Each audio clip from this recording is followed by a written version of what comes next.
Bonjour à tous, content de vous retrouver aujourd'hui pour une vidéo de niveau terminal sur les équations horaires du mouvement. Je sais que c'est quelque chose qui est souvent considéré comme difficile.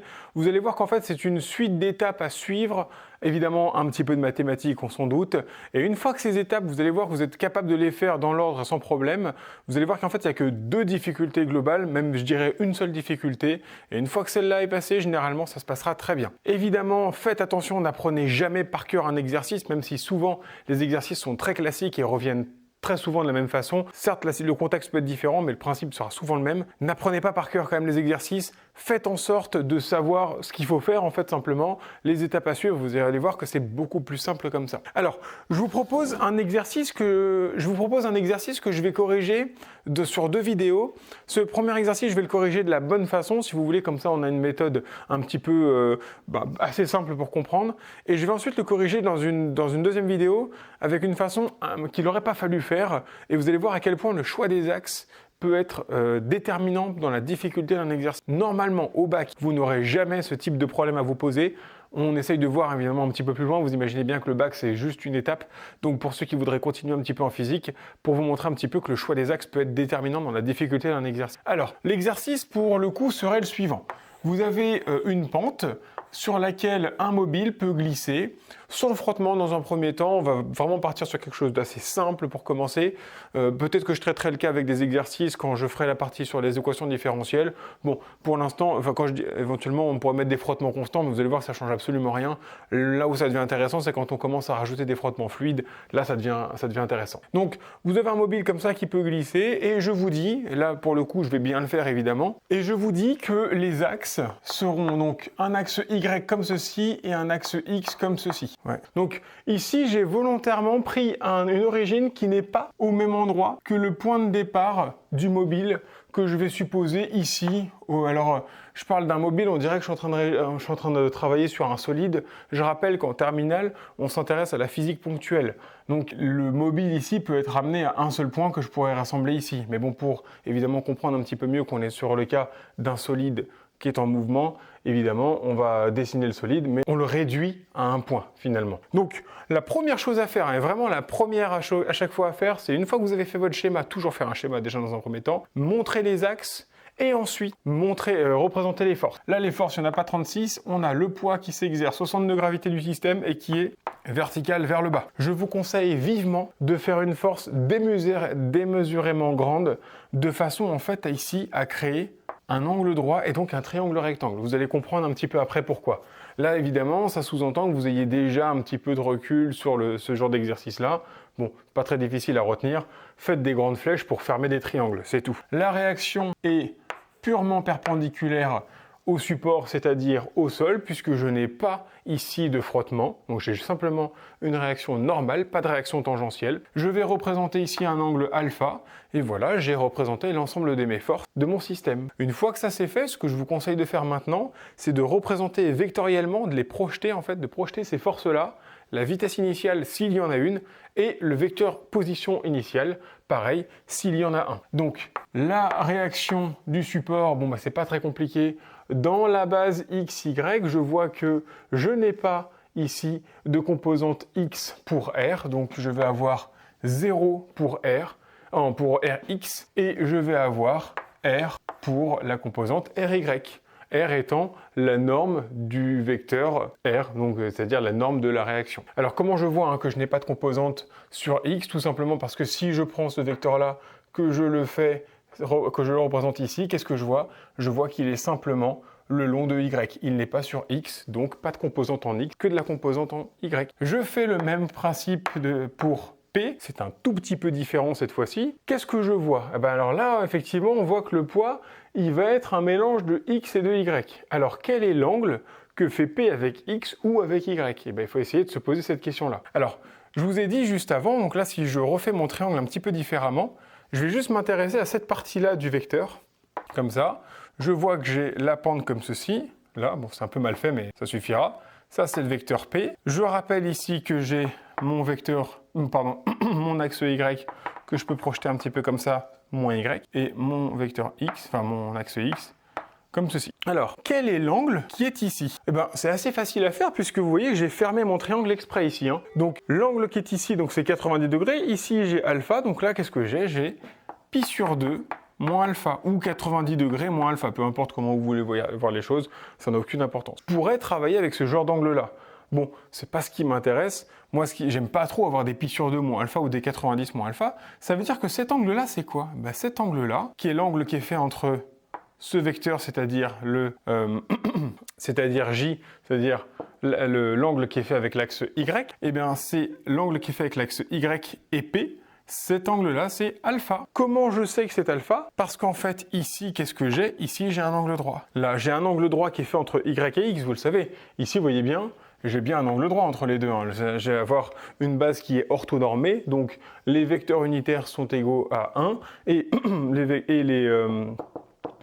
les angles entre les axes sont de 90 degrés. Donc cet angle-là fait 90 degrés, mais cet angle qui est ici fait pi sur 2 moins alpha, donc qu'est-ce qui me reste ici? Ben, il me reste alpha. Parce qu'en fait, on sait que là, ça doit faire 90, donc ça plus ça fait 90. Donc je cherche cet angle-là. Cet angle-là, je vais l'appeler x pour l'instant. X plus 90 moins alpha, donc ça, on est d'accord que ça fait 90 moins alpha. Eh bien ça, x plus 90 moins alpha doit faire, comme on l'a vu ici, 90 degrés. Donc que vaut x? Bah x vaut donc, 90 je le passe de l'autre côté, bah, ça fait 0, x égale alpha. Donc j'ai bien un angle alpha qui est fait ici. Donc en fait, là si je redessine un petit peu, eh bien si je mets mon poids ici, voilà, comme ça, eh bien mon angle alpha, là j'ai alpha. Peut-être l'aviez-vous déjà naturellement géométriquement, de tête, pourquoi pas, de toute façon ça pose aucun problème bien sûr. Bref, de toute façon si vous ne l'aviez pas géométriquement de tête, vous pouvez faire le petit calcul que j'ai fait là, et puis je vous le dis, vous auriez aussi pu travailler avec 90 moins alpha, ça pose pas de problème bien sûr. Une fois que ça c'est fait, alors je vois que l'angle alpha est un angle, faites attention, qui est défini entre Y, ça c'est le prolongement de l'axe Y, est défini entre Y et P. Je ne vais pas dire défini, je vais dire collé. Eh bien en fait P est donc, l'angle alpha est collé à l'axe Y. Collé parce que vous voyez, il est représenté par ce petit symbole comme ça. L'angle alpha est collé à cause de ce petit arc de cercle, est collé à Y. Collé, cosinus. J'ai déjà fait une vidéo là-dessus, n'hésitez pas à aller la voir. Quand je suis collé, je mets cosinus, donc ce sera cosinus alpha sur Y, je veux pas que j'écrive ce que je dis évidemment, cos alpha sur Y et sin alpha.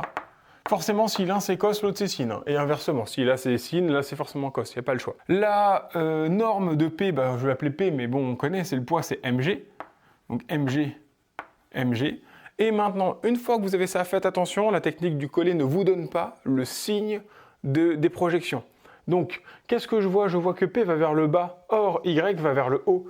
Donc là, je vais avoir un moins ici. Et pour X, regardez, P, il est un petit peu dans le sens de X. Regardez, la flèche P et X, elles vont bien dans le même sens. J'ai pas P qui est comme ça, en fait. Là, il irait dans le sens opposé à X. Non, là, je vais bien dans le sens de X. Donc, du coup, ce sera plus pour ici. Voilà, une fois que c'est fait, je vous l'ai dit, maintenant, il nous faut le vecteur vitesse initiale. Alors, on va supposer que je pars avec une vitesse V0.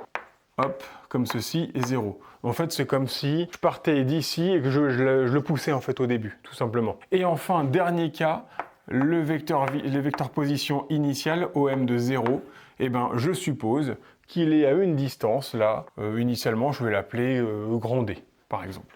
D est 0, parce qu'évidemment, je n'ai pas de position en Y, puisque je ne vais faire que quoi? Je ne vais faire que glisser sur cette pente. Donc vous voyez qu'en fait, tout ce qui est en Y ne m'intéresse pas. Ça va simplifier grandement les calculs, heureusement. Une fois que ça c'est fait, vous avez fait le plus difficile. Maintenant, il suffit simplement de dérouler la procédure et c'est terminé. Une fois que vous avez fait ça, il faut commencer à écrire un petit peu. Il va falloir définir le système. Le système, c'est mon mobile. Donc, soit le système machin, soit le système objet, peu importe, de masse petit m, on va l'appeler petit m, sa masse, puisque je l'ai mis ici, de masse petit m, eh bien, étudions son mouvement dans la base O, X, Y. Une fois que ça c'est fait, il faut préciser maintenant aussi dans quel repère. Parce que cette base appartient à quel repère? Il appartient... Maintenant il faut préciser le référentiel. Cette base appartient à un référentiel qui est le référentiel terrestre. Trop souvent c'est le même de toute façon. Ce référentiel terrestre est considéré comme galiléen. Si je n'est pas galiléen, attention, ça ne marchera pas. La seconde loi de Newton est toujours valable bien sûr dans un référentiel non galiléen, mais cette loi change un petit peu. Il y a deux nouveaux termes qui apparaissent, et donc dans ce cas-là, ça ne se traite pas du tout de la même façon. Donc il faut qu'il soit galiléen. La bonne nouvelle, c'est qu'un référentiel galiléen, pour faire simple, c'est un référentiel dans lequel le premier principe le principe de l'inertie va s'appliquer, c'est-à-dire que si mon mobile subit des forces qui se compensent, normalement, il devrait être soit immobile, soit en mouvement rectiligne uniforme. Bon, généralement, en fait, de toute façon, quand un système subit des forces qui se compensent et n'est pas au repos ou en mouvement rectiligne uniforme, c'est parce qu'en fait, le référentiel dans lequel il est en train de tourner. Ça tombe bien, la Terre, elle tourne. Donc du coup, problème, est-ce que le référentiel est galiléen? Oui. Pourquoi il est galiléen? Parce que même si la Terre tourne autour d'elle-même, elle tourne globalement très lentement. Alors vous allez me dire, oui, mais très lentement, pas tant que ça, parce que ça va à 2000 km/h quand même, hein, la Terre. La Terre, elle tourne à 2000 km/h sur elle-même. Mais il faut bien prendre en compte ça, c'est super important. Ce qui est important, ce n'est pas à quelle vitesse linéaire elle tourne sur elle-même, ce qui est important, c'est sa vitesse de rotation, la vitesse angulaire. Et la vitesse angulaire de la Terre, elle est extrêmement faible. Elle fait 360 degrés en 24 heures. C'est ridicule. Imaginez une toupie qui fait 360 degrés, je ne sais pas combien de fois à la seconde. Donc forcément, en fait, on ne peut pas comparer les deux. Un carrousel, vous savez, les manèges qui tournent font plusieurs tours en, je sais pas, on va dire 2-3 minutes, enfin un tour par minute pour faire simple, peut-être même plus de tours par minute. Donc là, on est dans des référentiels qui ne sont pas galiléens parce qu'en fait, ils vont tourner très vite, en un temps très court. Là, le référentiel terrestre n'est pas non plus galiléen puisqu'il tourne, mais on va pouvoir le considérer galiléen, c'est-à-dire qu'on va pouvoir le considérer en non-rotation, enfin sans rotation, pendant un certain temps. Pendant quelques dizaines de minutes. Ça tombe bien, mon expérience ne va durer que quelques secondes. Donc mon référentiel est galiléen. Donc le référentiel terrestre supposé galiléen, on applique la deuxième loi de Newton. Deuxième loi de Newton qui est somme des forces extérieures appliquées au système est égale à la masse fois l'accélération du système. Pareil, hein, bien sûr, masse du système, c'est bien sûr la même qu'ici. Faites attention. Une fois que c'est fait, je fais mon bilan des forces. Le bilan des forces, on l'a déjà fait, c'est P plus R est égal à MA. Attention, pas de signe, hein. Pour l'instant, c'est P plus R, c'est vectoriellement. C'est l'addition vectorielle de ces deux vecteurs. Les moins que j'ai mis, enfin le moins que j'ai mis ici, va apparaître, mais après. Je vais projeter ces forces-là. P est donc a pour expression mg sin alpha, moins mg cos alpha, plus 0r est égal à m fois ax à y. Alors, tout ce qui est en Y, je vais l'enlever. Pourquoi? Tout simplement parce que mon système ne va bouger et ne va être contraint à bouger que sur l'axe X. Je ne vais pas avoir de mouvement Y. Donc en fait, toute cette équation en Y, je vais pouvoir l'enlever. Et ça, c'est assez chouette parce que je n'avais pas d'information sur R. Et de toute façon, en fait, si je pourrais avoir une petite information, la seule petite information que je vais avoir, puisque je n'ai pas de mouvement en Y, c'est que moins mg cos alpha plus R est égal en fait à 0. Donc R égale quoi? mg cos alpha. Voilà ce que j'ai comme info. De toute façon, ça ne me sert à rien, puisque comme je vous l'ai dit, je n'ai pas de mouvement sur Y. Donc qu'est-ce que j'ai juste à faire? J'ai juste à additionner chaque terme pour avoir une équation. Et en fait, ça ici, c'est une équation vectorielle. On ne peut pas résoudre des équations vectorielles comme ça. Vous êtes obligé de les projeter sur les axes que vous avez à disposition, X et Y. Si c'était en 3 dimensions, ce serait X, Y et Z. Et donc vous auriez 3 équations. Là, j'en ai que 2. Et en plus de ça, une des 2 équations ne me sert à rien. Donc je vais avoir mg sinus alpha plus 0 est égal à AX. Ah, attention, n'oubliez pas, hein, on peut vite faire l'erreur, n'oubliez pas la masse dans l'histoire. Sachant qu'en plus, elle va disparaître, donc vaut mieux pas l'oublier maintenant. Donc, ici, je vais mettre M fois AX.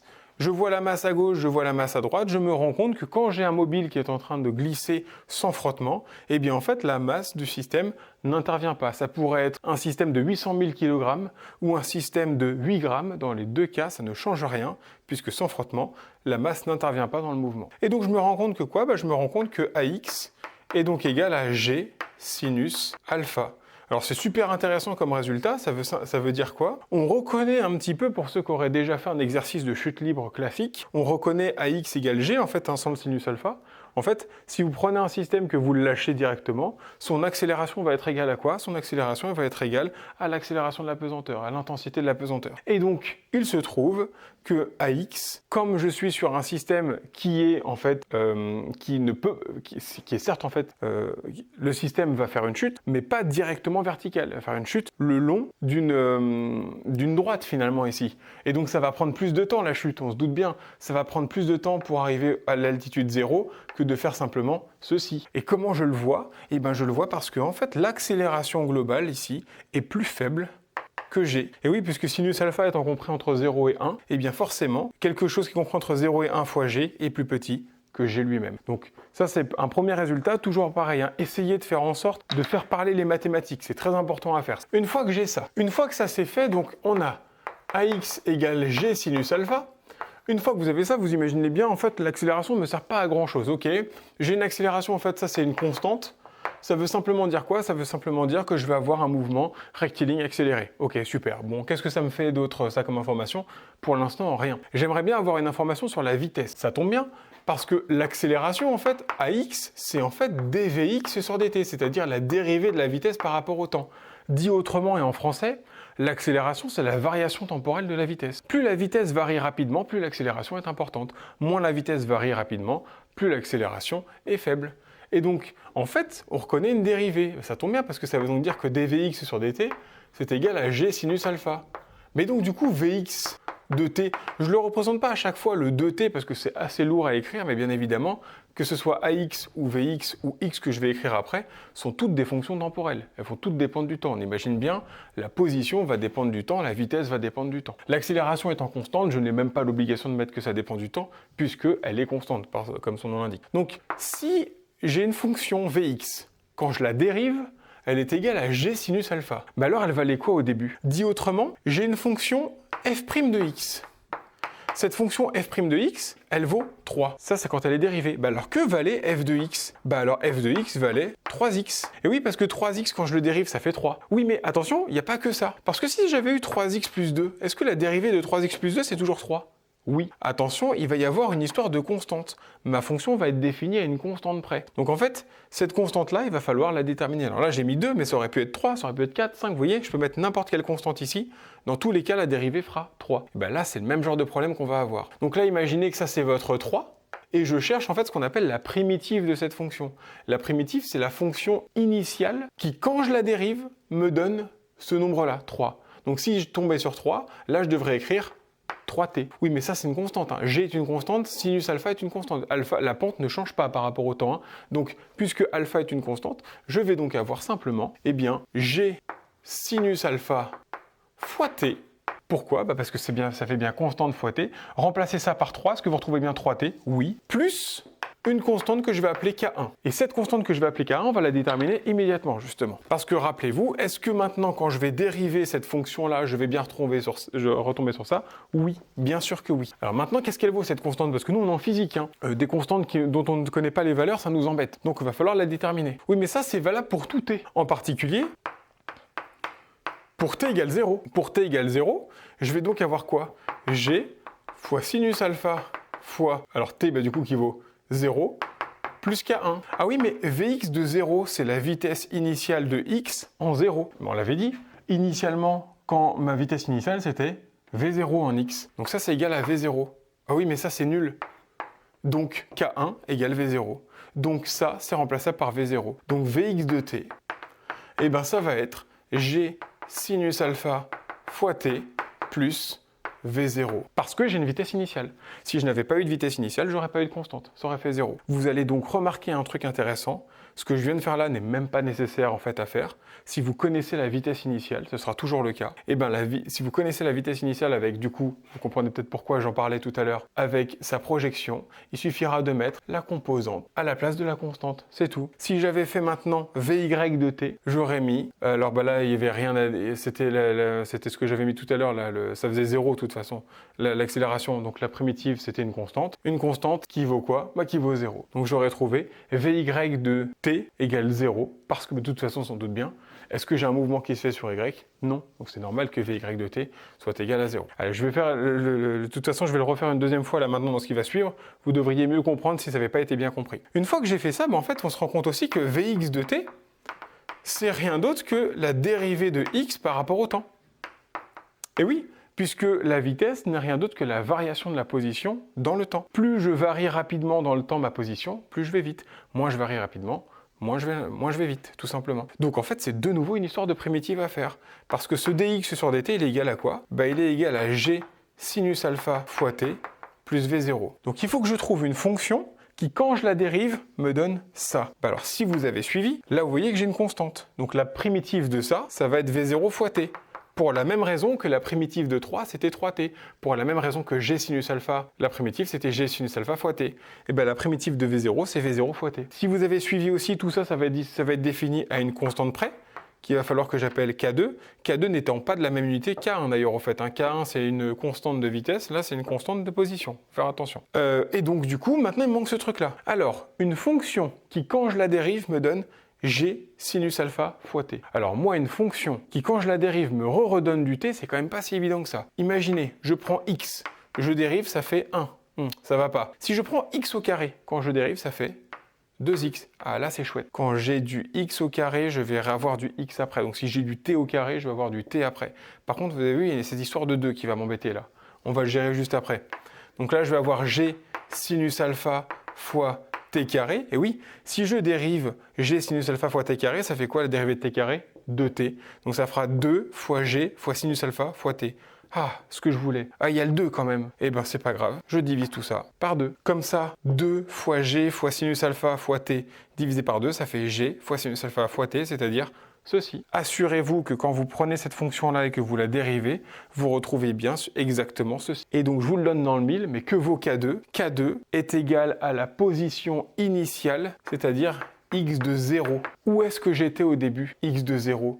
J'étais à une position qu'on a appelée D. Et ben donc du coup, bon là j'ai plus de place, mon x de t va donc être égal à g fois sinus alpha fois t carré sur 2 plus v0 fois t plus d. J'ai pas besoin forcément de refaire une deuxième fois mon évaluation en 0. Je le sais, ça va être égal à la position initiale. Voilà pourquoi c'est si important de faire vos projections dès le début. Et vous voyez après, cette histoire que je viens de vous raconter, parce que j'appelle ça une histoire, cette histoire que je viens de vous raconter donc en suivant cette résolution d'équation, n'est rien d'autre, sera toujours la même à résoudre quasiment. Et en fait, ce qui va changer, c'est éventuellement les constantes.